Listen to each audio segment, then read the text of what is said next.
Magandang araw mga kaibiyang. Maga kaming bumaba ditong mag-asawa. Pumunta kami dito sa likod ng bahay. May puputulin kaming saging dito na saba.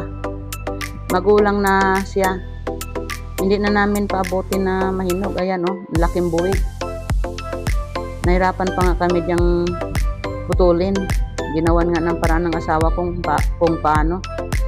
Nasa baba kasi yung bubong ng baboyan namin baka babagsak doon ang saging. Ang laking buwig pa naman. Ayan, hinila-hila lang niya yung tapos ginatlaan lang yung puno para konting lang, pag mauga-uga na hihilain na lang papunta dito banda sa labas. Sira-sira na nga yung bubong ng baboyan namin, baka matuluyan pa. Ayan hinila-hila na ng asawa ko kung makaya para maibagsak lang dito sa labas ng bubong. Ang laking buwig pa naman kukunin namin yan kasi may gagawin akong luto dyan. Parang namimiss ko na magluto ng yung niluluto namin doon sa probinsya dati. Yun ang palagi namin kinakain, yung ginataang hilaw na saging na saba. May tawag niyan kung hilaw pa na kukunin mo, marami kang magawang luto dyan. Yung iba dyan gagawin kong banana chips kasi ang laking buwig diba? Kung pahinugin namin yan, hindi naman namin agad makain lahat, lalo na pag sabay-sabay siyang mahinog. Ayan, ikot ng ikot dyan yung asawa ko kung paano gagawin. Iwan ko bakit pumunta dyan siya sa ibabaw ng bubong. Ayan balik-balik siya dyan paghila. Ayun, bumagsak na nga pala. Nako, ayun, bumagsak. Sana hindi durog na nadaanan ng bubong, banda gilid na lang kasi malapit na ngang babagsak din yun. Laking buwig, gulang na siya ayan, hinahawanan na ng asawa ko yung mga ganyan kasi kami kung magputol ng saging, talagang hinahawan yung katawan. Kasi pag hindi kasi hawanan yan tapos putol lang agad, parang ginawatan style yan Ayan, pagka niyan, hindi nga namin kayang buhatin yan kahit kami pandalawa. May basag talaga, hindi talaga maiwasan. Talagang ayun na laking buwig kaya diyan na lang namin yan tanggalin para isa-isa na lang namin dadalhin.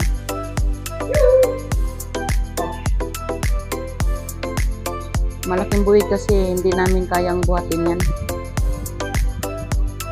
Mga yata yan, mga 15 piling. Kaya isa-isahin na lang namin hakot yan papuntang bahay.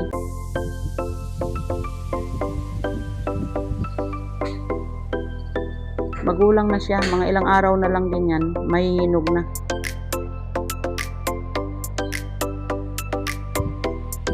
Pwede ka dyang maglaga, parisa ng bagoong, diba? Ang daming magagawa niyan. Ayan nagkalat lang, binilang ng asawa ko dyan umabot nga ng 15 piling kasama yung maliit. Ang lalaking piling, mga sa kada piling mga 15 yata. Ayan, linggo nga pala ngayon, dumating yung anak kong bunso. Ayan, pinagkagaguluhan ng mga aso, sumalubong sa kanya. Ito na mga kaibiyang yung na-harvest namin nga saging. malaki-laking buwig siya. Umabot ng 15 kapiling. Ang iba na ipamahagi ko na. Ang dami naming nabigyan. Ito na lang yung naiwan sa amin, oh. 4 na piling. Ay, yung iba pala ginawa kong banana chips. Kasi may nag-order. Gagawa ako ngayon ng masarap na merienda. Ang tawag sa amin, pinakruan na saging. Yung ginataan. Iwan ko sa ibang lugar kung anong pangalan.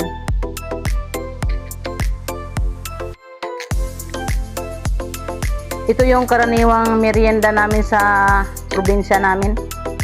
Dahil nga maraming saging, marami ding nyog. Wala ka nang bibilhin. Ando na lahat yung gagamitin mo. Dito sa amin, madalang lang ako gumawa nito kasi ang mahal nga ng nyog. 60 pesos, pinakamaliit. Pag nahinog naman siya, kagaya nito pag marami, pag mahinog siya, ginagawa din naming banana cue. Yan, okay na yung solve na yung merienda namin dito.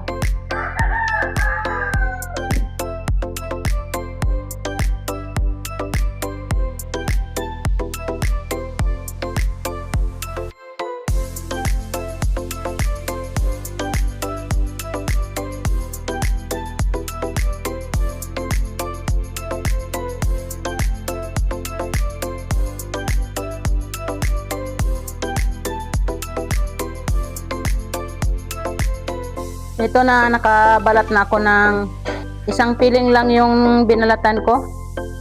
Tama na to. Hatiin ko na. Pwede namang dalawang hati lang ganito. Pwede ding apatin mo. Depende sa iyo kung anong gusto mo.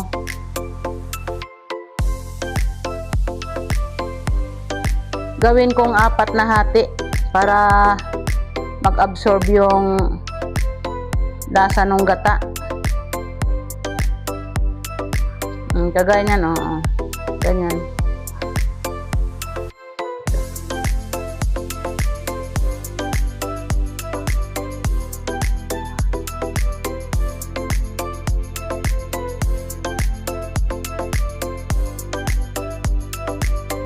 Nahiwa ko na lahat.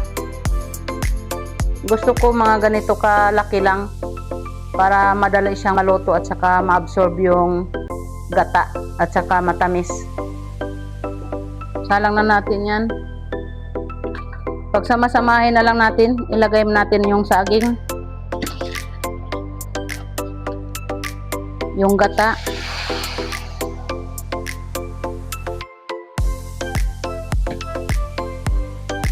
one cup na asukal. Pero depende na sa'yo yan yung taste ninyo sa matamis. Dagdagan nyo ng asukal. Sa akin, tama na to. Pero para sa akin, tama na ito. Yung 1 cup. Haluin natin.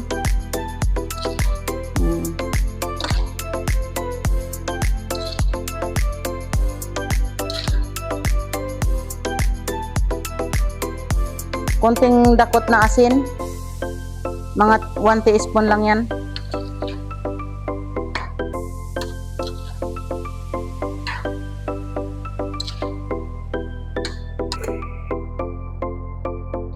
Kumukulo-kulo na siya, oh.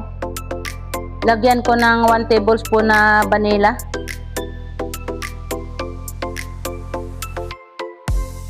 Mas maganda kung mayroon kayong pandan leaves.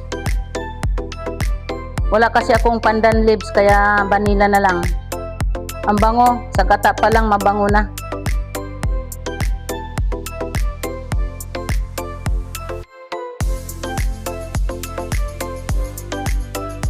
Malapit nang maluto, oh. Patuyo-tuyuin na lang natin yung sabaw. Ang bango, nakakatakam na. Okay na to. Oh. Luto na siya.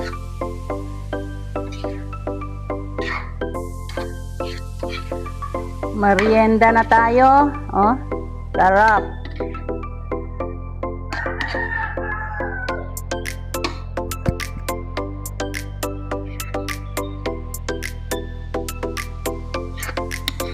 Mm.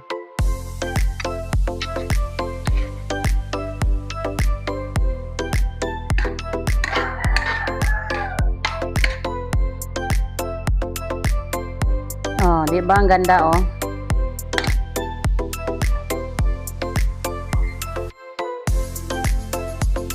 Kain tayo, sarap oh. Ang bango. Oh, di ba?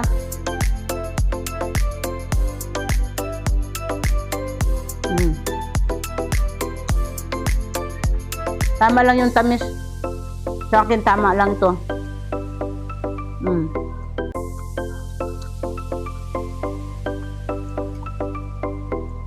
Kahit hilaw na saba, nakagawa ako ng masarap na merienda.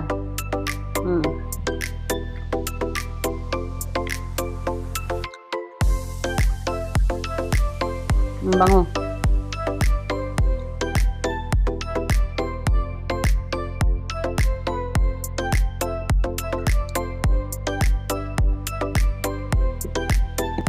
Sa probinsya namin, ito karaniwan ang kinakain namin. Pwedeng pang almusal, pwede nang pang merienda.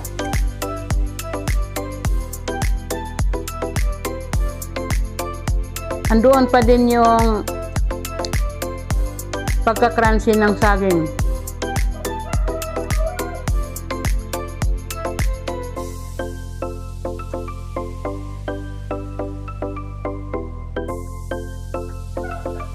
Kahit hindi ka nakakain ng rice, mabigat yung busog niya.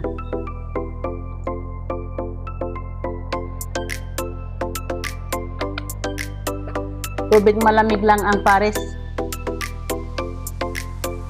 Kasi mainit pag kape. Napakainit ng panahon.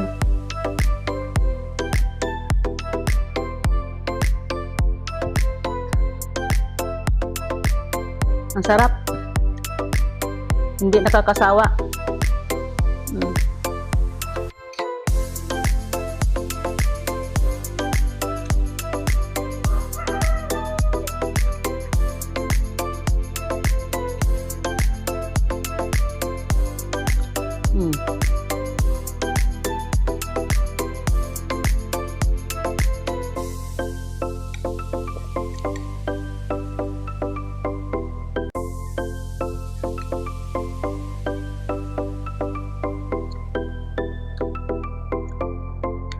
Tama lang yung hiwa ko na ganito.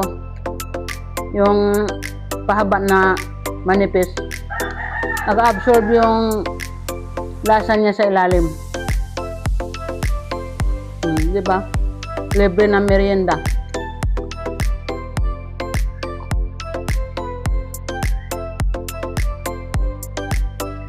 That's it for today's video mga kaibiyang. Like and share. Maraming salamat. Bye-bye.